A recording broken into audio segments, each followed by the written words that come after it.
Bonjour, bienvenue dans l'entretien sur France 24. Je m'appelle Sylvain Attal. Je suis très heureux d'accueillir un très grand réalisateur américain aujourd'hui, David Lynch. Il est l'auteur de chefs-d'œuvre comme Eraserhead, Elephant Man, Sailor et Lula, un film qui a remporté une Palme d'Or à Cannes, ou Mulholland Drive. David Lynch est en France pour le printemps. Alors pourquoi est-il là ? Eh bien, pas pour nous parler de son dernier film ou de l'art de la réalisation, mais pour nous parler de son expérience en méditation transcendantale.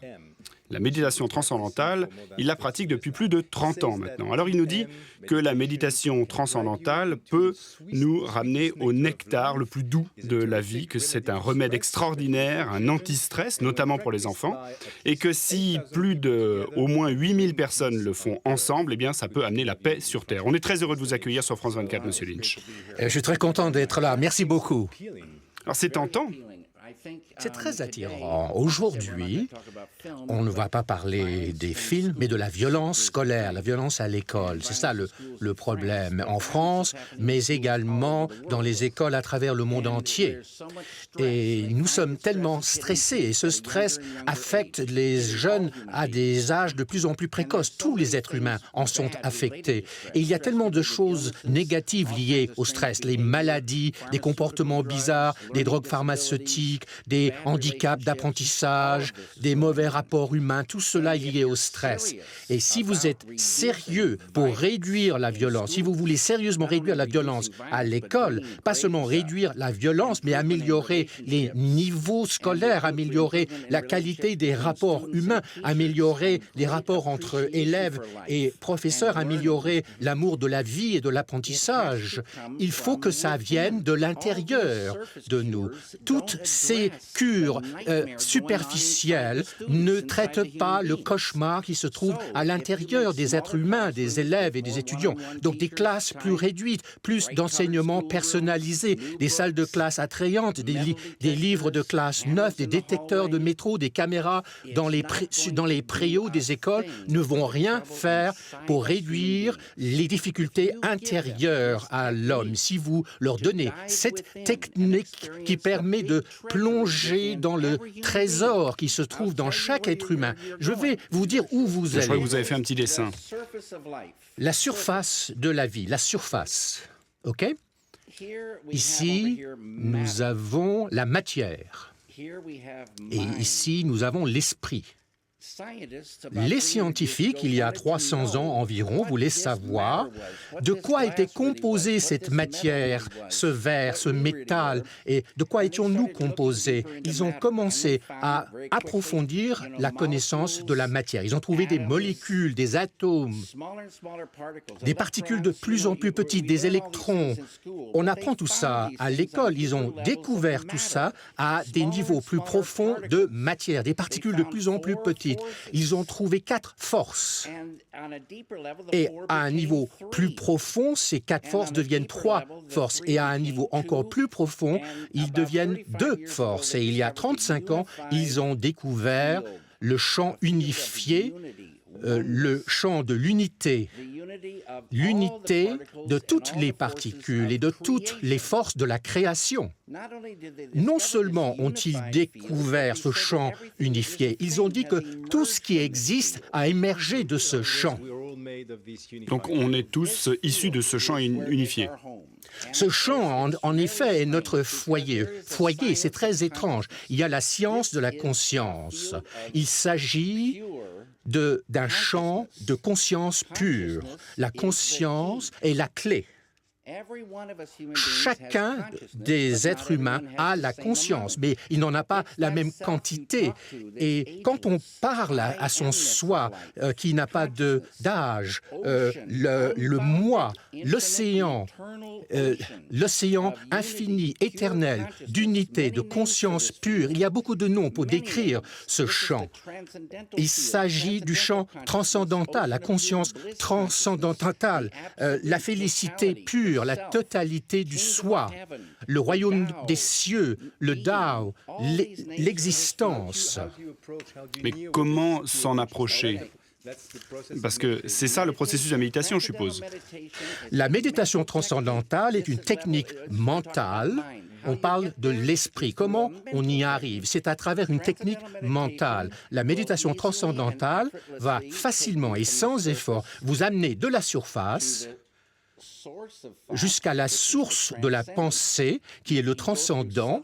Vous traversez différents niveaux d'esprit, différents niveaux d'intellect, et à la marge, vous transcendez et vous éprouvez cet océan infini de conscience qui est à la source de tout, à la source, à l'origine des poissons, de la galaxie, des arbres, de tout. Mais alors, que faut-il faire pour en arriver là? Est-ce que tout le monde peut y arriver? Même si vous êtes un débutant, un novice?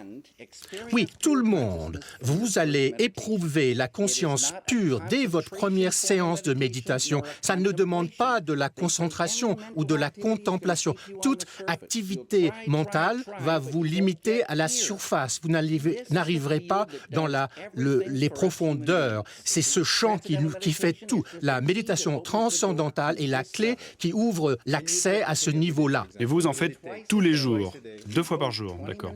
2 fois par jour, 20 minutes le matin, 20 minutes le soir. Et le reste du temps, vous vaquez à vos occupations. Vous n'avez pas besoin de renoncer à quoi que ce soit, vous n'avez pas besoin d'y croire. Mais vous n'avez pas fait du bouddhisme ou... Ce n'est pas une religion de plonger dans les profondeurs. Ce n'est pas une secte. Il s'agit d'adopter une technique qui vous donne accès à la conscience pure. Et cette conscience a des qualités.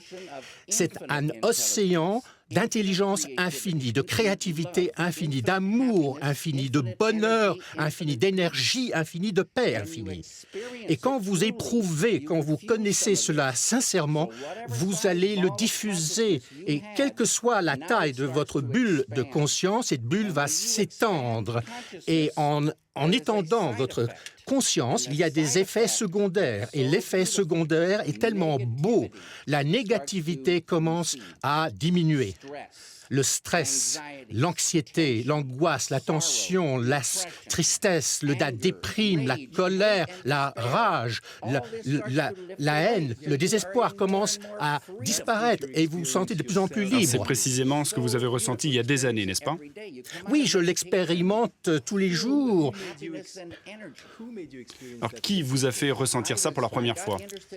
Je m'y suis intéressé à cause d'une phrase. Le véritable bonheur n'est pas à l'extérieur. Le véritable bonheur est à l'intérieur de moi. Il y a beaucoup de phrases à travers l'histoire de l'homme qui parlent de l'intérieur de soi. Le trésor se trouve à l'intérieur de nous. C'est là le champ du véritable bonheur. Nous trouvons tous le bonheur, mais ce bonheur disparaît et on fait autre chose. Ce bonheur, vous le faites émerger et il reste, il se développe et un être humain peut réaliser son potentiel. Nous sommes des choses merveilleuses en tant qu'être humain, des choses magnifiques. Un étudiant, un élève qui adopte cette technique va voir son intelligence augmenter, sa créativité augmenter, son amour augmenter, son bonheur, l'énergie. Les gens sont tellement épuisés. Vous allez vous plonger dans un océan d'énergie infinie. Vous n'allez plus roupiller en classe. Vous allez vous concentrer beaucoup mieux. Billy sait se concentrer maintenant. Les rapports humains s'améliorent. Les gens deviennent vos amis et pas vos ennemis. J'aimerais quand même vous poser une question, si vous me le permettez. Parce que pendant des années, vous n'avez pas voulu en parler. J'aimerais savoir pourquoi. Et je pensais que c'était une technique pour moi personnellement, et c'est tout. Si quelqu'un me posait la question, pourquoi tu quittes la pièce? Qu'est-ce que tu vas faire à côté? Je vais méditer. Moi, je veux en savoir plus. Et je leur disais pourquoi. Mais quand, dans les entretiens, quand vous parlez d'un film et vous parlez de la méditation transcendantale, tout l'entretien est focalisé sur l'idée que mes films sont fondés là-dessus. Quand Maharishi Mahesh Yogi a remis ça à l'ordre du jour. Il n'avait rien inventé. C'est une ancienne tradition de méditation. Il a remis ça au goût du jour et c'est une technique qu'il faut acquérir sur 4 ans. Il faut 4 jours, pardon. C'est 4 jours. Un professeur peut enseigner cette technique aux professeurs, aux directeurs d'école, aux élèves.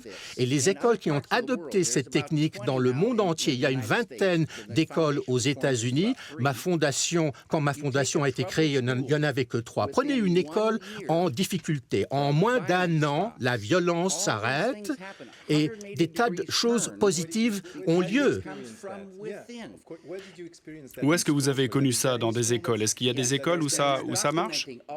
Oui, il y a des preuves qui s'accumulent. Vous pouvez obtenir une liste d'écoles à travers le monde qui ont adopté cette technique. Certaines écoles étaient en prise à la violence et maintenant elles sont transformées. Écoutez les témoignages de tous ces gens-là.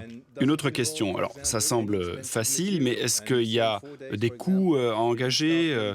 Est-ce que, comme ça, du jour au lendemain, vous pouvez vous lancer dans la méditation? Est-ce que ça aura une incidence sur votre vie personnelle? Alors, si c'est si facile, pourquoi est-ce qu'il y a tellement peu de gens qui font de la méditation? Parce qu'on m'a dit que, de par le monde, il y avait 6 millions de gens qui pratiquaient la méditation. Alors, pourquoi sont-ils si peu? Je crois que les gens pensent...